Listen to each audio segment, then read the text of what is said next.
अवधूत चिंतन श्री गुरुदेव दत्त श्री स्वामी समर्थ. मी शीतल तुमच्या सगळ्यांचं आपल्या चॅनलमध्ये स्वागत करते. नॅचरली सुरुवात करते. म्हणजे आपल्या सगळ्यांना आता माहितीच आहे की चैत्र शुक्ल द्वादशी म्हणजे श्री स्वामी समर्थ महाराज म्हणजेच ब्रह्मांड नायक यांचा हा प्रकट दिन या दिवशी म्हणजेच येत्या 20 मार्च 2026 शुक्रवार या दिवशी मोठ्या प्रमाणात साजरा होणार आहे. आता श्री स्वामी समर्थांचा प्रकट दिन आहे, तर या निमित्ताने भरपूर जणांनी विविध प्रकारच्या यथाशक्ती सेवांना सुरुवात केलेली आहे. त्याची समाप्ती आता 20 तारखेला होईल, कोणाची 20 तारखेच्या नंतर होईल, कोणाची 20 तारखेच्या अगोदरच होईल. खूप साऱ्या सेवा, स्तोत्र, मंत्र, नामस्मरण, विविध प्रकारच्या सेवांना खूप लोकांनी सुरुवात केलेली आहे. खूप लोकांचे कमेंट्स पण आले आहेत. त्याच्यानंतर मला जाणवतं की खूप जण अतिशय मनापासून श्रद्धेने सेवा करत आहेत प्रकट दिनानिमित्त. आता त्यातल्या त्यात जर मी खरंच सांगेल की ज्यांना धावपळीच्या युगामध्ये किंवा जे वर्क वुमन्स आहेत किंवा ज्यांना काहीतरी सेवा करायची आहे, पण आपल्या आयुष्यामध्ये ज्या काही म्हणतात ना की ज्या अडचणी, संकट, त्रास आहेत जे काही चालू आहेत किंवा विविध प्रकारचे जे काही समस्या चालू आहेत किंवा कुठली इच्छा पूर्ण करून घ्यायची आहे श्री स्वामी समर्थ महाराजांकडून, तर नक्कीच मी सांगेल किंवा या श्री स्वामी समर्थ महाराजांच्या प्रकट दिनानिमित्त जर तुम्ही 3 दिवसीय तारक मंत्राच्या तीर्थाचं अनुष्ठान जर केलं तर अतिशय उत्तम ठरणार आहे. आणि तुमची कुठलीही इच्छा असू दे, कुठलीही संकट, समस्या, अडचणी असू दे, त्रास असू दे, त्यातून 100% तुम्हाला मार्ग मिळणार आणि तुमची इच्छा पूर्ण होणार म्हणजे होणारच. एवढी ताकद त्या तारक मंत्रामध्ये आहे. तर आता हे 3 दिवसीय श्री स्वामी समर्थांचं जे आपल्याला तारक मंत्र आपल्याला जे दिलेलं गेलेलं आहे, आपल्याला एक भेट म्हणून म्हणायला हरकत नाही, जी अति उच्च कोटीचं स्तोत्र आहे, त्याचं आपल्याला तीर्थ कसं बनवायचं आहे, त्याचं 3 दिवसीय अनुष्ठान कशा प्रकारे करायचं आहे, नियम अटी काय आहेत याबद्दल संपूर्ण माहिती मला आजच्या व्हिडिओ देणार आहे. नक्कीच व्हिडिओ पूर्ण बघा, स्किप न करता बघा, जेणेकरून तुम्हाला संपूर्ण माहिती व्यवस्थित कळेल. तर मंडळींनो, निशंक होई रे मना, निर्भय होई रे मना, प्रचंड स्वामी बळ पाठीशी नित्य आहे रे मना. आता हे ऐकल्यावरच किती धीर मिळतो, किती आधार मिळतो. असं वाटतं कुंदरी अशी एक व्यक्ती आहे जी आपल्या पाठीशी सदैव उभी आहे. हे स्तोत्राचे फक्त 2 ओळी जरी सुरुवातीच्या म्हटला तरी सुद्धा खूप धीर मिळतो आपल्याला. ज्यावेळेस आपलं मन खच्चीकरण झालेलं आहे, उदास वाटत आहे, आत्मविश्वास खचलेला आहे, संकटात आहात, अडचणीत आहात किंवा एखादी समस्या सुटत नाही आहे किंवा एखाद्या व्यक्तीचं म्हणतात ना शारीरिक, मानसिक कुठल्याही प्रकारची व्याधी असेल, ती व्याधी असेल, त्याचं समाधान होत नसेल किंवा कुठले औषधोपचार करून त्याच्यावरती काही निदान होत नाही आहे. घरामध्ये अशी व्यक्ती आहे जी व्यसनाधीन झालेली आहे, अक्षरशः त्याचं व्यसन सोडण्यासाठी खूप काही प्रयत्न केले तर त्याचं व्यसन सुटत नाही आहे. घरामध्ये लहान मुलं आहेत जे हट्टी, तापट आहेत, लहानच नाही बरं का, मोठे जे किशोरवयीन मुलं मुली आहेत कॉलेजमध्ये, ते सुद्धा ऐकत नाहीत आजकाल. त्याच्याबद्दल सुद्धा खूप जणांचे मला कमेंट्स आले होते की ताई आमची मुलगी ऐकत नाही, मुलगा ऐकत नाही, मुलगा अभ्यास करत नाही किंवा माझ्या मिस्टरांना दारूचं व्यसन लागलं आहे, ते सोडवायचं आहे. खूप जणांचे म्हणजे मी एक सांगेल की बाहेरचं व्यसन म्हणजे फक्त दारूचंच नाही, तर बाहेरच्या गोष्टींचं व्यसन म्हणजे एक प्रकारे आता तुम्हाला सांगायला गेलं तर बाहेर बघायला गेलं तर म्हणतात ना किंवा लग्न झालं आहे तरी पण परस्त्रीकडे लक्ष आहे, तिथे काही संबंध आहेत, अशा प्रकारची सुद्धा काही समस्या असतात खूप घरांमध्ये. तर मी सांगेल की या सगळ्या समस्यांवरती एकच उपाय मी सांगेल की बाकीच्या नित्य सेवा, आपल्या पंचमहायज्ञ कुळाचार हा तर करायचाच आहे, तो तर खूप जास्त महत्वाचा आहे. तो आपल्या श्री स्वामी समर्थ सेवेचा पाया आहे, तो म्हणजे खंबीर पाया आहे तो, ते आपल्याला रोज करायचंच आहे न चुकता, खंड न पडता. आणि त्याच्या जोडीला आपल्याला जर आपण विविध प्रकारचे उपाय, तोडगे, सेवा जर पारायण केलं तर ते त्वरित फलप्राप्ती आपल्याला त्याची मिळत असते 100%. म्हणून मी सुरुवातीला तुम्हाला सांगते आहे की नित्य सेवा, पंचमहायज्ञ कुळाचार खंड न पडता रोज चालू ठेवायलाच पाहिजे आहे आपल्याला, त्याच्यात खंड पडू द्यायचा नाही. त्याच्या सोबतीला आपल्याला काय करायचं आहे, 3 दिवसीय अशी तारक मंत्राचा आपल्याला जे काही स्तोत्र आहे त्याचं आपल्याला तीर्थ बनवायचं आहे. 3 दिवसीय त्याचं अनुष्ठान करायचं आहे संकल्पयुक्त. ते तर कसं करायचं ते आपण बघूया. हे तुम्हाला सांगितलं, निशंक होई रे मना, निर्भय होई रे मना, म्हणजे मनामध्ये शंका आणू नको, तू स्वतः निर्भय हो. प्रचंड स्वामी बळ पाठीशी नित्य आहे रे मना. स्वामींचं प्रचंड म्हणजे म्हणतात ना बळ जे तुमच्या पाठीशी आहे, तो कुठल्या संकटाला, अडचणींना घाबरू नको, सगळं काही ठीक होणार आहे, हे या तारक मंत्रामध्ये सांगितलं गेलेलं आहे. मी सांगेल की तारक मंत्र एवढं म्हणजे प्रभावी आहे ना, मी की लहान मुलांसाठी तर आहेच आहे, मी खरं सांगेल सगळ्यांसाठी ते प्रभावी आहे. आता माझ्याच घरातले मी उदाहरण सांगते, तर माझ्या घरातले म्हणजे माझी जी मुलगी आहे ती लहानपणापासून जसं जी लहानपणी ज्यावेळेस ती झोपत नव्हती त्यावेळेस रामरक्षा आम्ही ऐकवायचो, पण त्याच्या सोबतीला रोज आम्ही तारक मंत्र रोज न चुकता ऐकवायचो, ते आस्था गायत. आता ती माझी मुलगी 11 वर्षाची आहे, तर नक्कीच मी सांगेल ती आस्था गायत रोज रात्री झोपताना स्वामींचं कुठलं ना कुठलं एक स्तोत्र मंत्र ऐकूनच ती झोपत असते. त्यातल्या त्यात जर आपण तारक मंत्र लावून जर माझी मुलगी तर तारक मंत्र ऐकलं की खरं सांगेल 2 मिनिटात तिला खूप छान अशी गाढ झोप लागते, खूप छान. म्हणून सांगते की तारक मंत्रामध्ये खूप ताकद आहे. फक्त ऐकलं जरी ना आपण युट्यूबवरती वगैरे मोबाईलवरती, तरी सुद्धा आपल्याला खूप जास्त ऊर्जा जाणवते. तुम्ही स्वयंपाक करताना, कामं करताना सुद्धा तुम्ही तारक मंत्र सदैव ऐकत चला. बघा खूप छान ऊर्जा जाणवते आपल्याला. आपल्याला एक पॉझिटिव्हिटी जाणवत असते आणि असं वाटतं की नाही आपण करू शकतो. प्रत्येक गोष्ट आपण अशक्य ही शक्य करू शकतो. फक्त स्वामी समर्थांसारखं प्रचंड बळ आपल्या पाठीशी आहे. म्हणून आपल्याला तारक मंत्र खूप मोठी ताकद देतं. मी तुम्हाला सांगते. जेव्हा केव्हा आता सगळं काही चांगलं चालू आहे, सुरळीत चालू आहे, तरी सुद्धा तारक मंत्र जरी तुम्ही केलं, अनुष्ठान केलं तीर्थाचं, तरी सुद्धा चालणार आहे. संकट अडचणी असेल त्याच वेळेस अनुष्ठान करावं तारक मंत्र तीर्थाचं असं नाही. इतर वेळेस सुद्धा अधूनमधून आपल्याला तारक मंत्र तीर्थ रोज बनवायचं आहे. तुम्ही रोज जर घरामध्ये तयार केले तीर्थ तरी सुद्धा चालेल. संकटांची अडचणींची वाट बघायची नाही की ते आल्यावरतीच आपण ते करूया असं नाही. काहीतरी शुभयोग आहे, तिथी आहे किंवा रोज जर तुम्हाला वेळ असेल तर तुम्ही दिवसभरामध्ये कधीही तारक मंत्र तीर्थाचं तुम्ही अनुष्ठान करू शकता किंवा तुम्ही विना संकल्प सुद्धा रोज तुम्ही तारक मंत्र तीर्थ बनवू शकता. आता तारक मंत्र तीर्थ कसं बनवायचं आहे, 3 दिवसीय अनुष्ठान कसं करायचं आहे. आता 20 तारखेला शुक्रवार आहे, पाडव्याच्या दुसऱ्या दिवशी. पाडवा 19 तारखेला आहे आणि 20 तारखेला शुक्रवारी आपला श्री स्वामी समर्थांचा प्रकट दिन आहे. आता बघा आज आहे 16 तारीख, 17, 18, 19 अशा. आता जर उद्या चालू केलं तर आता 3 दिवस पडतात. म्हणजे आपल्याला 20 तारखेपर्यंत 4 दिवस पडतात. जर आता तुम्ही बुधवारी चालू केलं म्हणजेच काय, बुधवार, गुरुवार, शुक्रवार म्हणजे 3 दिवसीय म्हणजे आपली समाप्ती जी आहे अनुष्ठानाची, आपल्या संकल्पयुक्त अनुष्ठानाची, ती आपल्याला 20 तारखेला शुक्रवारी ती होऊन जाईल. आणि ज्यांना यथाशक्ती 5 दिवसाचं करायचं असेल तर तुम्ही आज चालू करा. तुम्ही आजपासून जरी केलं तुम्ही यथाशक्ती करू शकता बरं का. आजपासून जरी तुम्ही केलं म्हणजे आज सोमवार आहे, सोमवार, मंगळवार, बुधवार, गुरुवार, शुक्रवार 5 दिवसीय अनुष्ठान होईल. 4 दिवसीय, 3 दिवसीय यथाशक्ती करा. असं काही नियम नाही की एवढ्या दिवसाचंच अनुष्ठान. तुम्ही 1 दिवसीय सुद्धा अनुष्ठान करू शकता तारक मंत्र तीर्थाचं संकल्पयुक्त. म्हणून सांगते की त्याला काही नियम नाही. हे तुम्ही तुमच्या इच्छेने किती दिवस तुम्हाला ते अनुष्ठान करायचं आहे, तीर्थ बनवायचं आहे, तुम्ही स्वतः ठरवू शकतात. फक्त ते मनापासून श्रद्धेने विश्वास ठेवून ते तीर्थ बनवायचं आहे. नियमांना धरून ते आपल्याला करायचं आहे.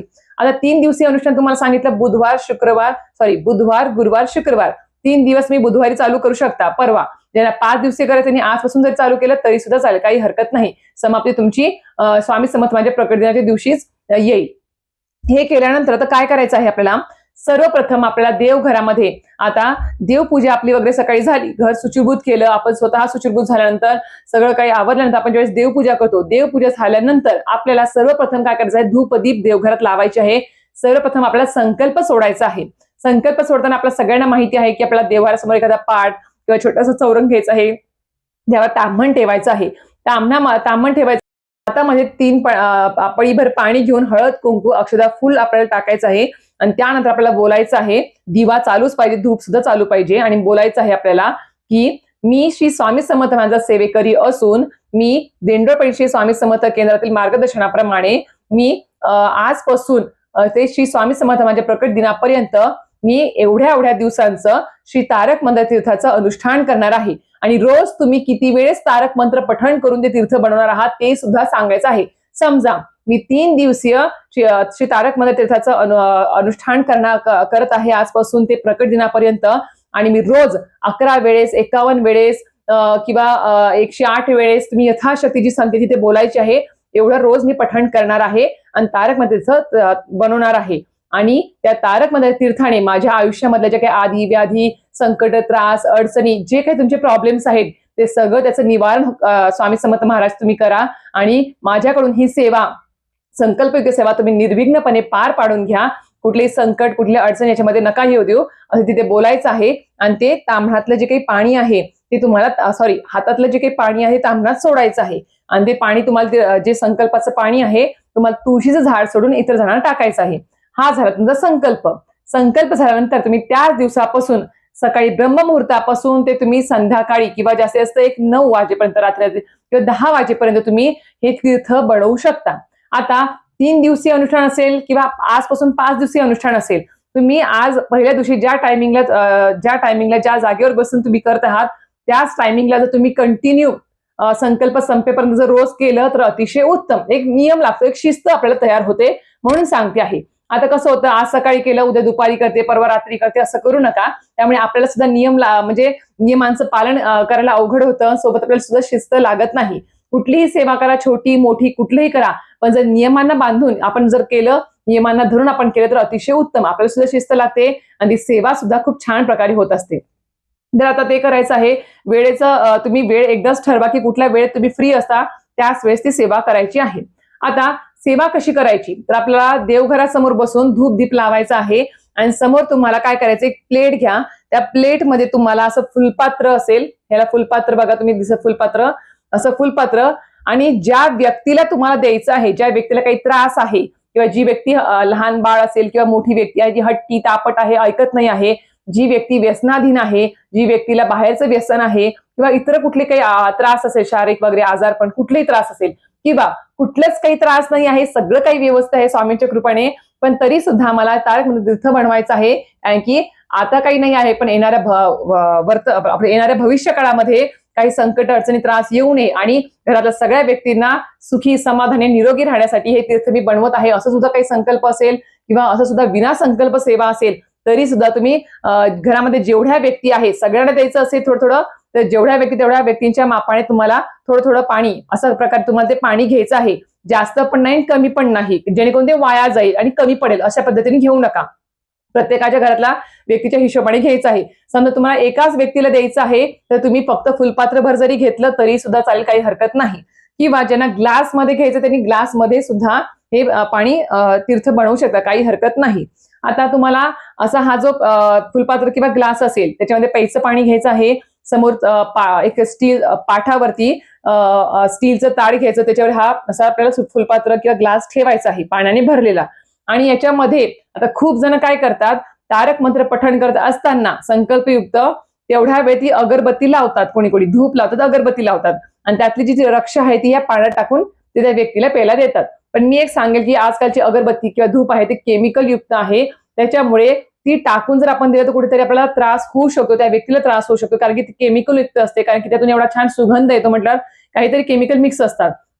जर तुमच्याकडे प्युअर, एकदम प्युअर अगरबत्ती किंवा धूप असेल तर नक्की सांगेल तुम्ही ती वापरा, किंवा सरसर दिंडोपंत स्वामी समर्थ केंद्रातील, मठातील, गुरुपीठातून जर तुमच्याकडे काही धूप अगरबत्ती आल्या असतील ज्या अतिशय पवित्र आणि प्युअर आहेत त्या तुम्ही जर वापरल्या, किंवा तुमच्याकडे अक्कलकोटचा मंदिरातला अंगारा वगैरे काही असेल किंवा काही असेल विभूती वगैरे, ती जरी त्या चिमूटभरात टाकली तुम्ही तरी सुद्धा चालेल, काही हरकत नाही. पण केमिकल युक्त जास्त वापरू नका, फक्त एवढं सांगायचं. आणि जरी नाही टाकली तरी सुद्धा काही हरकत नाही. पाणी अशी गोष्ट आहे ना, मी खरं सांगते, तुम्ही पाण्याकडे बघून किंवा पाण्याला तुम्ही म्हणजे लक्षपूर्वक ऐकून किंवा पाण्याला तुम्ही एखादी गोष्ट जर तुम्ही सांगितली मनापासून की ही गोष्ट माझी पूर्ण झालेली आहे किंवा पूर्ण करायची आहे, तर ते पाणी ते पूर्ण तुमची ऊर्जा ऍक्सेप्ट करतं, पूर्ण त्याच्यामध्ये ऊर्जा त्याच्यामध्ये जाते, त्या पाण्यामध्ये ती ऑब्झर्व करते तुमची ऊर्जा, निगेटिव्ह असेल किंवा पॉझिटिव्ह असेल. तुम्ही काय देताय त्या पाण्याला हे जास्त महत्वाचं आहे. त्यामुळे पाण्याचा जे काही आपण उपाय तोडगे करतो ना, जे आपण पाण्याला धरून, ते खूप जास्त प्रभावी असतात. म्हणून सांगते, हे मॅनिफेस्टेशन मध्ये सुद्धा सांगितलं गेलं आहे की तुम्ही पाण्याची बॉटल, पाण्याचा ग्लास हातात धरून जर तुम्ही पॉझिटिव्हली बोललं, त्या पाण्याला जर आपण काही ऑर्डर्स दिल्या आणि सांगितलं की माझ्या आयुष्यात सगळं काही चांगलं चालू आहे, मी निरोगी आहे, मी हेल्दी आहे, मी वेल्दी आहे, माझ्या आयुष्यात सुख समृद्धी ऐश्वर समाधान खूप मोठ्या प्रमाणात नांदत आहे, माझ्या आयुष्यात सगळं काही चांगलं चालू आहे, असं आपण रोज पाण्याला, ज्यावेळेस आपण पाणी पितो तहान लागल्यावर, त्यावेळेस जसं आपण त्याला संकेत दिले, पाण्याला ऊर्जा दिली आपली पॉझिटिव्ह, आणि ती जर पाणी पण पिलं तर ती ऊर्जा आपल्या शरीरामध्ये जाणवते असं सांगितलं गेलेलं आहे. आणि हे 100% खरं आहे. म्हणून सांगते, तारक मंत्र पठण करून जर आपण हे पाण्यामध्ये आपण तीर्थाला ऊर्जा दिली तारक मंत्राची, ते तीर्थ जर आपण त्या व्यक्तीला किंवा आपण स्वतः घेतलं तर बघा किती मोठी ऊर्जा तुम्हाला मिळणार आहे, कितीतरी संकट अडचणी त्रास तुमचे दूर होणार आहेत. लाखो करोडो लोकांचा अनुभव आहे, म्हणून सांगते आहे. तर आता त्यात पाणी घेतल्यानंतर काय करायचं, तुम्हाला याच्यावर फक्त उजवा हात, आपला उजवा हात त्याच्यावरती ठेवायचा आहे आणि मनापासून तुम्हाला यथाशक्ती तुम्ही 11 वेळेस, 5 वेळेस, 11 वेळेस, 21 वेळेस, 51 वेळेस, 108 वेळेस रोजचं म्हणते बरं का मी, रोज एका बैठकीत तुम्हाला जेवढं शक्य होईल तेवढं तुम्ही, जे संकल्पामध्ये तुम्ही संख्या सांगितली आहे की रोज एवढ्या वेळेस मी पठण करून तीर्थ करणार आहे, तेवढ्या वेळेस तुम्हाला ते पठण करायचं आहे याच्यावर हात ठेवून. आणि ते तुम्हाला मनोभावे श्रद्धेने, शांत मनाने, एकाग्र चित्ताने ते तुम्हाला पठण करायचं आहे. नाहीतर पटपट पटपट म्हटलं, कारण की संख्या खूप जास्त आहे, निशंक होई रे म्हणा, निर्भय होई रे म्हणा, प्रचंड स्वामी बळपाटीची नित्य आहे रे म्हणा, तुम्हालाही करणार नाही, स्वामींनाही करणार नाही, आणि ती ऊर्जा जी काही त्या पाण्याला मिळते आहे ती पण गोंधळलेली मिळणार आहे. त्याच्यामुळेच आपल्याला ज्या वेळेत आपण ती सेवा करणार आहोत अनुष्ठानाची, तारक मंत्र तीर्थाची, त्यावेळेस मोबाईल फोन सायलेंटवर ठेवायचा, कोणाशी बोलायचं नाही. मन चित्त सगळं शांत ठेवायचं, कुठले विचार निगेटिव्ह मनात नसावे, डोक्यात नसावे. आणि ज्या वेळेस सेवा चालू आहे त्यावेळेस कोणाशीच बोलायचं नाही, कसलंच बोलायचं नाही. फक्त सेवेकडे आपलं लक्ष केंद्रित करायचं आहे आणि बस शांत मनाने आपण फक्त निशंक होई रे मना, निर्भय होई रे मना, प्रचंड स्वामी बळपाठीशी नित्य आहे रे मना, अतर्क्य वधूत हे स्मर्तुगामी, अशक्य ही शक्य करतील स्वामी. एकदा जर म्हटलं तर मोजून 2 मिनिटं लागतात एकदा म्हणायला. तर विचार करा 11 वेळेस म्हणाल किती वेळ लागेल.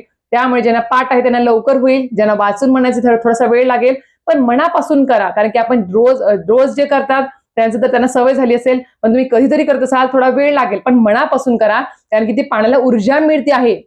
म्हणून आपण पाण्यावर हात ठेवून ज्यावेळेस ती सेवा करतो आहे तारक मंत्र, त्यावेळेस मनामध्ये कुठले निगेटिव्ह विचार न काढू. ते निगेटिव्ह विचारांची ऊर्जा सुद्धा त्या पाण्याला मिळू शकते, त्यामुळे त्या सेवेचा काही फायदा होणार नाही. फक्त डोक्यात पॉझिटिव्ह ठेवायचं की या तीर्थाने माझे सगळे प्रॉब्लेम सॉल्व्ह होणार आहेत. माझ्या घरातले जे काही लहान मुलं असेल किंवा मोठे मुलं ते हट्टी आहेत, ते त्यांचा हट्टी तापटपणा कमी होणार आहे. माझ्या मिस्टरांचं व्यसन पूर्णपणे संपणार आहे, ते निर्व्यसनी होणार आहेत. किंवा माझ्या घरातल्या एखाद्या व्यक्तीचं जे काही आजारपण आहे ते पूर्णपणे संपून जाणार आहे, शरीरातून पूर्णपणे नायनाट त्या आजाराचा होणार आहे. हे पॉझिटिव्ह विचार डोक्यात ठेवायचं आणि तोंडाने तारक मंत्र म्हणत राहायचं. हे आपल्याला करायचं आहे. हे केल्यानंतर आपल्याला ते पाणी जे आहे ते आपल्याला पॉझिटिव्ह वाईब्स त्या पाण्याला द्यायचे आहे. त्याच्यानंतर हे तीर्थ तुम्ही त्या व्यक्तीला थोडं थोडं करून दिवसभरात देऊ शकता किंवा ऍट अ टाइम जरी दिलं तरी सुद्धा चालेल. आता हे तीर्थ बनवत असताना 3 दिवसीय असेल किंवा जेवढे दिवस तुम्ही बनवत आहात त्या दिवसामध्ये सुद्धा तुम्हाला काही नियमांचं पालन करायचं आहे. ते म्हणजेच काय, मांसाहार कडकडीत बंद, व्यसन कुठलंच नाही. पुरुष मंडळी करत असेल तर व्यसन बंद. महिलांनी मासिक धर्मात ही सेवा करता येणार नाही, सुतक विटाळात पण सेवा करता येणार नाही. मग सगळ्यात महत्वाचं काय, तर तुम्हाला घरामध्ये मांसाहार शिजवायचा पण नाही आहे, खायचा पण नाही आहे. हे गोष्ट पाळायची. पर आणणं कडकडीत बंद, पर आणणं सुद्धा तुम्हाला खायचं नाही. संकल्पयुक्त सेवा चालू असेल किंवा विना संकल्प जरी असली तरी सुद्धा आपल्या नियमांना पाळूनच ह्या सेवा गोष्टी करायच्या आहेत. आणि 3 दिवसीय जर तुम्ही संकल्पयुक्त अनुष्ठान करत असाल तर ब्रह्मचर्याचं पालन सुद्धा आपल्याला पाळायचं आहे. आता ज्यांना संतान प्राप्तीसाठी तुम्ही ही सेवा करत असाल त्याच्यासाठी सुद्धा खूप प्रभावी आहे बरं का. जर करत असाल तर नक्कीच मी सांगेल त्यावेळी जर तुम्ही ते 3 दिवस जर पाळलं नाही तर चालेल. सकाळी डोक्यावर आंघोळ करून सुचिरभूत होऊन तुम्हाला ती सेवा करायची आहे. पण बाकीचे मांसाहार, व्यसन असेल किंवा परान्न, ह्या 3 गोष्टी कडकडीत आपल्याला पाळायच्या आहेत. आणि याच्या सोबतीला आपल्याला नित्यसेवा सोडायची नाही, पंचमायज्ञ सोडायचा नाही, कुणाचार सुद्धा सोडायचा नाही आहे. अतिशय प्रभावी अतिउच्च कोटीची ही सेवा आहे. करून तर बघा. फक्त एकदा बोलण्याने, चालता बोलता बोलण्याने जर आपल्याला पॉझिटिव्ह वाईब्स, आत्मविश्वास आपला वाढत असेल तर आपण तीर्थ करून त्याचं जर आपण पिलं तर विचार करा आपल्याला किती छान असं ऊर्जा मिळेल आणि आपले संकट, अडचणी, त्रास सगळे मनापासून नायनाट होईल त्या गोष्टींचा. तर नक्कीच ही सेवा करायला विसरू नका. खूप प्रभावी आहे, खूप प्रभावी आहे. मी खरं सांगते, खूप लोकांना याचा दांडगा अनुभव सुद्धा आलेला आहे. म्हणून सांगते, फक्त विश्वास महत्वाचा आहे, श्रद्धा महत्वाची आहे. बस एवढ्या जर तुम्ही ही सेवा केली 3 दिवसीय तरी सुद्धा चालेल. सेवा नक्कीच करा आणि अनुभूती घ्या. आणि ज्यांना कोणाला याच्या आधी अनुभव आलेले आहेत तारक मंत्र तीर्थाचे त्यांनी नक्कीच कमेंट बॉक्समध्ये तुमचे अनुभव सांगा, जेणेकरून इतर लोकांना त्याची प्रेरणा नक्कीच मिळेल. अशा प्रकारे व्हिडिओ इथेच थांबवते. व्हिडिओ आवडला असल्यास नक्कीच व्हिडिओ लाईक, शेअर आणि सबस्क्राईब करायला विसरू नका. श्री स्वामी समर्थ.